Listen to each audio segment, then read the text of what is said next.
아멘. 오늘 성가대 찬양처럼 우리는 아무 공로 없고 모든 것이 주의 은혜임을 고백합니다. 우리 옆에 분에게 주의 은혜입니다. 인사해 주세요. 네, 오늘 이렇게 얼굴 보는 것도 정말 주의 은혜임을 믿습니다. 예, 저는 오늘 창세기 45장 4절에서 8절 말씀을 중심으로 나를 보내신 이는 하나님이라는 제목으로 은혜를 함께 나누고자 합니다. 네, 창세기 45장 4절에서 8절. 네, 함께 찾으시길 바랍니다. 창세기 45장 4절에서 8절. 예, 나를 보내신 이는 하나님 제목이고요. 예, 같이 합독하시겠습니다. 요셉이 형제들에게 이르되 내게로 가까이 오소서. 그들이 가까이 가니 이르되 나는 당신들의 아우 요셉이니 당신들이 애굽의 판자라. 당신들이 나를 이곳에 팔았다고 해서 근심하지 마소서. 한탄하지 마소서. 하나님이 생명을 구원하시려고 나를 당신들보다 먼저 보내셨나이다. 이 땅에 2년 동안 흉년이 들었으나 아직 5년은 밭갈이도 못하고 추수도 못할지라. 하나님이 큰 구원으로 당신들의 생명을 보존하고 당신들의 후손을 세상에 두시려고 나를 당신들보다 먼저 보내셨나니 그런즉 나를 이리로 보내신 이는 당신들이 아니요 하나님이시라. 하나님이 나를 바로에게 아버지로 삼으시고 그 온 집의 주로 삼으시며 애굽 온 땅의 통치자로 삼으셨나이다. 아멘. 예, 우리는 지난주 그 전도서 말씀을 통해 인생에는 모든 때가 있음을 배웠습니다. 이 때를 쉽게 비유하면 그 수천 피스의 퍼즐 조각과 같습니다. 퍼즐 상자를 열면요, 수백 개의 그 제각각 다른 조각들로 가득한 것을 볼 수가 있습니다. 조각 하나만 딱 들고 보면 이게 바다인지 하늘인지 나무인지 동물인지 알 수가 없습니다. 마찬가지로 우리 인생도 이 퍼즐 조각과 같다는 생각이 듭니다. 우리 인생 가운데 갑자기 찾아온 질병이 있을 수도 있고요. 사고도 있을 수 있고 또 원치 않는 이별, 또 실패, 모함, 또 함정, 그런 구덩이에 빠질 수 있는 그런 조각들이 있습니다. 그것들을 볼 때 우리는 참 막막해질 수밖에 없습니다. 우리는 우리에게 주어진 이 막막한 퍼즐 조각 하나에 완전히 매몰될 때가 있지만 퍼즐 상자 겉면에는 완성된 그림이 나타나거든요. 이 그림을 보고 계신 분이 계십니다. 바로 인생의 설계자이신 하나님이십니다. 오늘 본문 요셉은요, 그 자신의 인생에 던져진 진짜 최악의 조각들을 그 하나님의 손길로 다 맞추는 후에 이렇게 고백합니다. 오늘 제목처럼 나를 이리로 보내신 이는 당신들이 아니요 하나님이십니다. 예, 이 고백이 오늘 우리의 모든 고백이 될 줄로 믿습니다. 오늘 PPT를 또 준비했는데요. 이 요셉이 그 성경 구약 시대 어느 부분에 해당되는지 먼저 좀 상황을 보시고 은혜를 나누고자 합니다. 우리가 늘 보시죠? 보면 아시죠? 요게 이제 성경 구약 개간이잖아요. 그래서 이제 그 구약은 총 신정 시대와 왕정 시대로 나눕니다. 신정 시대는 하나님이 왕이었고 요 왕정 시대는 누가 왕이죠? 사람이 왕이죠. 그렇죠? 그래서 우리가 지난주에 여기 사무엘상부터 왕상 11장까지 왕정 시대의 누구의 시작으로 왕 사울 왕. 그렇죠? 그다음 누구요? 다윗 왕.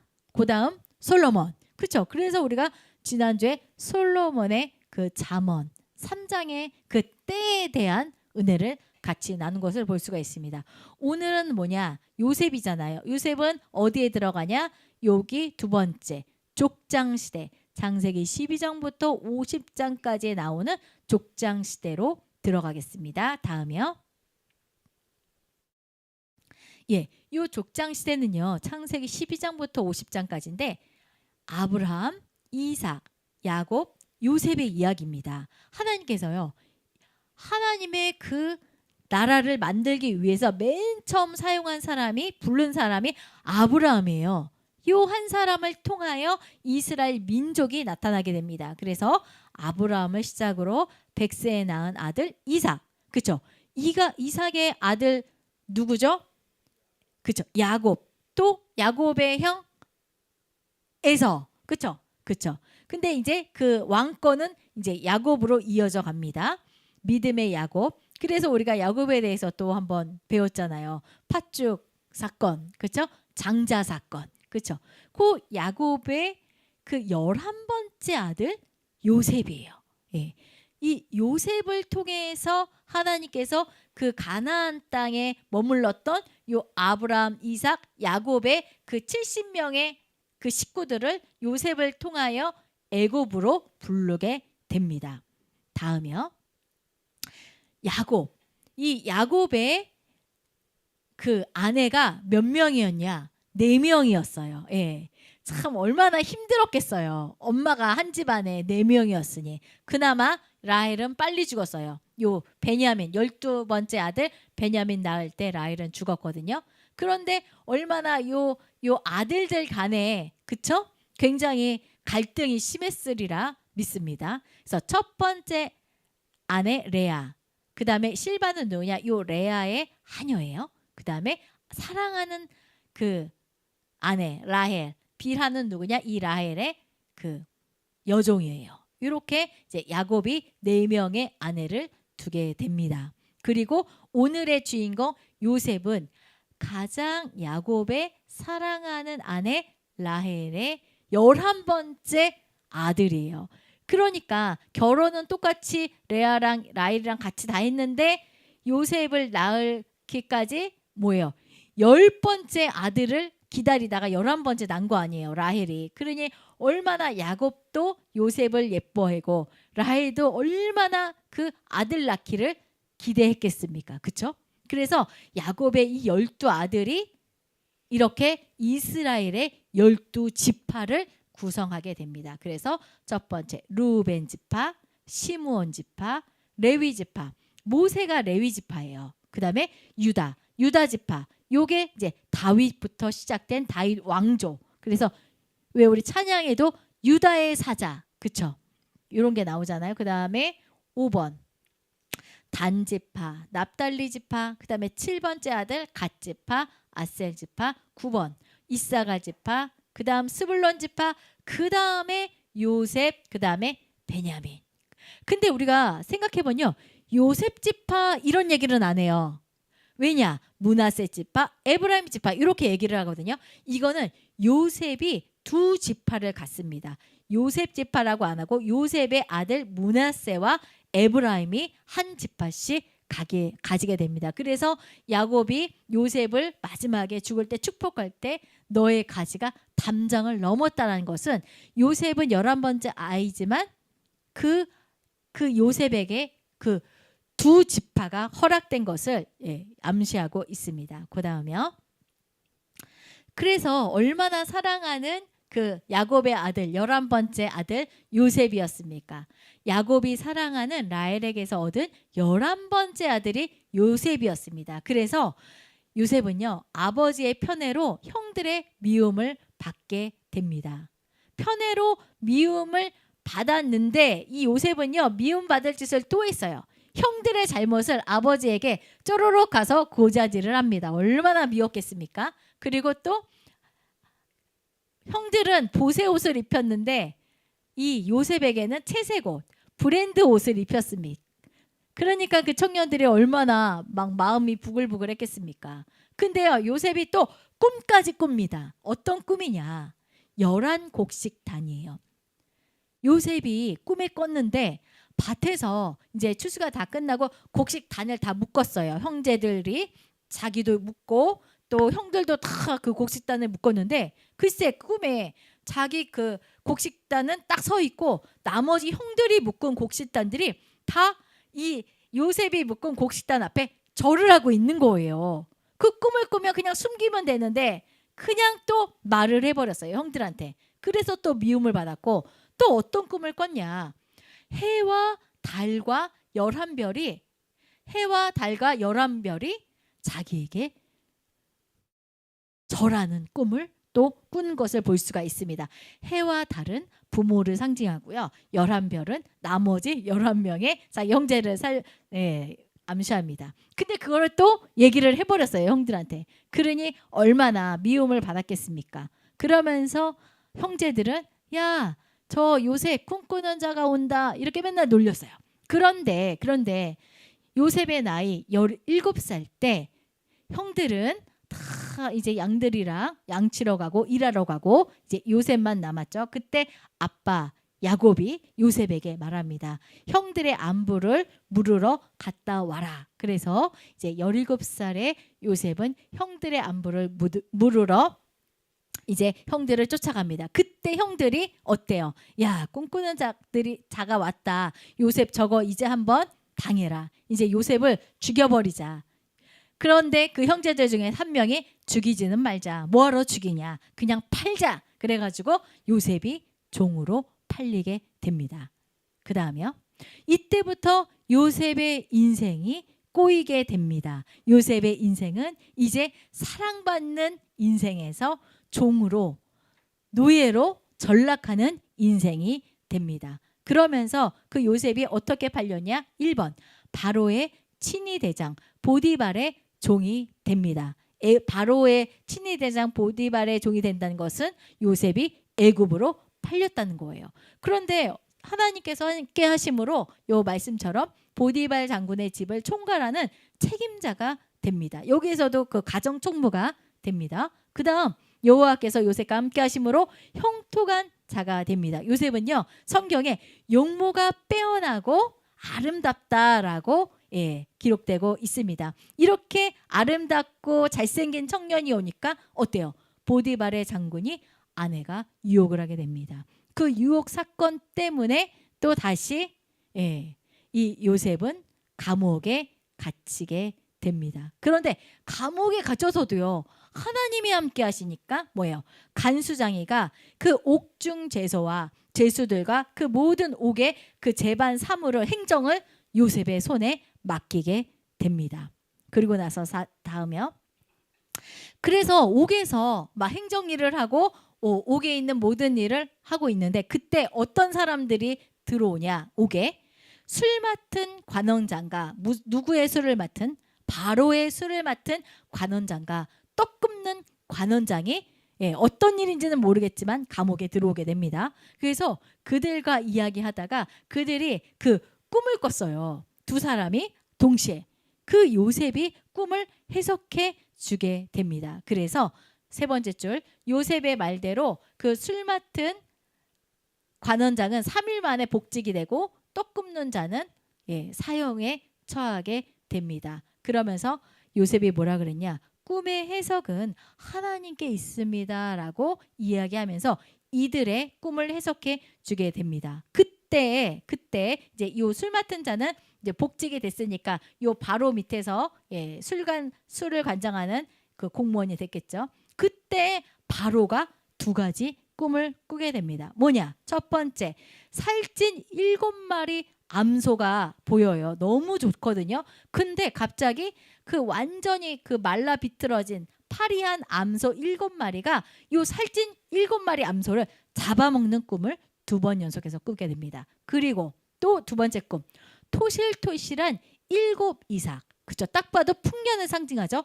그 이삭을 파리한 그 7 이삭이 잡아먹는 꿈을 꾸게 됩니다. 그래서 이 바로는요 이 두 가지 꿈 때문에 너무 괴로워하고 있어요. 그래서 바로 그 당시 이집트는요 문명의 발상지예요. 그래서 그런 굉장한 그 마술사나 그런 지식인들이 많거든요. 근데 아무도 이거를 해석해 주는 사람이 없는 거예요. 근데 그때 이 술 맡은 관원장이 자기의 꿈을 해석해 준 요셉을 기억하게 됩니다. 그때 이제 요셉이 술 맡은 간원장 그 꿈을 해석해 주면서 뭐라고 하냐면 당신이 복직하게 되면 나를 꼭 기억해 달라고 얘기했는데 술 맡은 간원장은요 복직하고 나서 요셉을 까마득히 잊고 있었어요.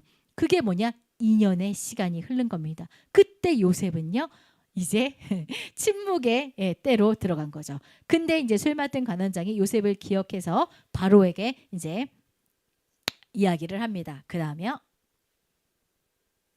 그래서 이제 바로의 꿈을 해석하게 됩니다. 그 꿈은 7년의 풍년 뒤에 있을 7년의 흉년을 대비하라 하면서 명철하고 지혜로운 자를 세워서 그 풍년의 해를 그 다음에 이 7년의 흉년을 대비하십시오라고 이렇게 말하게 됩니다. 그때 이제 바로가 이제 그 대비하는 그 모든 총괄의 일을 요셉에게 맡기게 됩니다. 그래서 요셉은 죄수의 신분에서 어때요? 다시 이 온 그 당시의 최고의 문명지 그 애굽의 총리를 맡게 됩니다. 그러면서 왕의 인장 반지와 금목걸이를 받게 되고 다시 채색 옷에서 죄수의 옷에서 이렇게 고운 모시옷을 입혀 그 다음에 왕의 수레에 태워 애굽의 총리로 다스리게 됩니다. 그때가 몇 살이냐?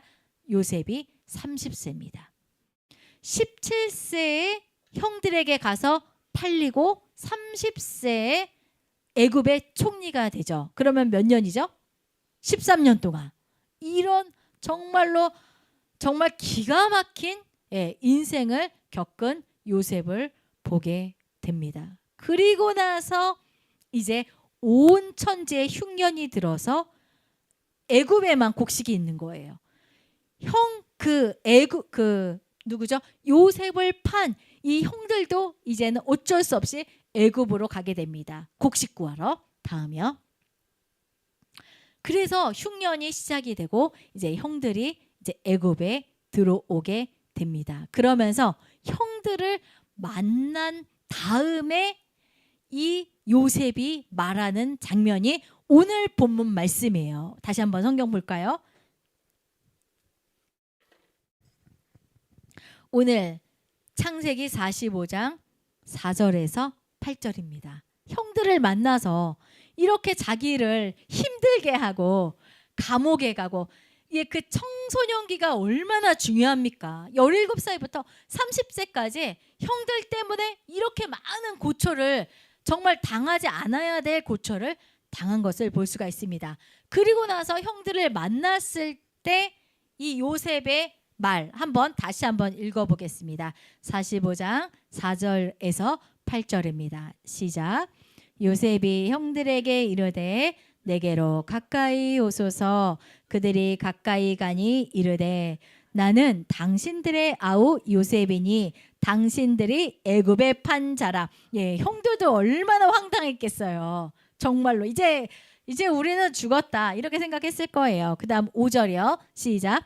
당신들이 나를 이곳에 팔았다고 해서 근심하지 마소서. 한탄하지 마소서. 하나님이 생명을 구원하시려고 나를 당신들보다 먼저 보내셨나이다. 나를 애굽으로 보냈다는 거죠. 너희들 구원하려고. 대단하죠? 6절 시작.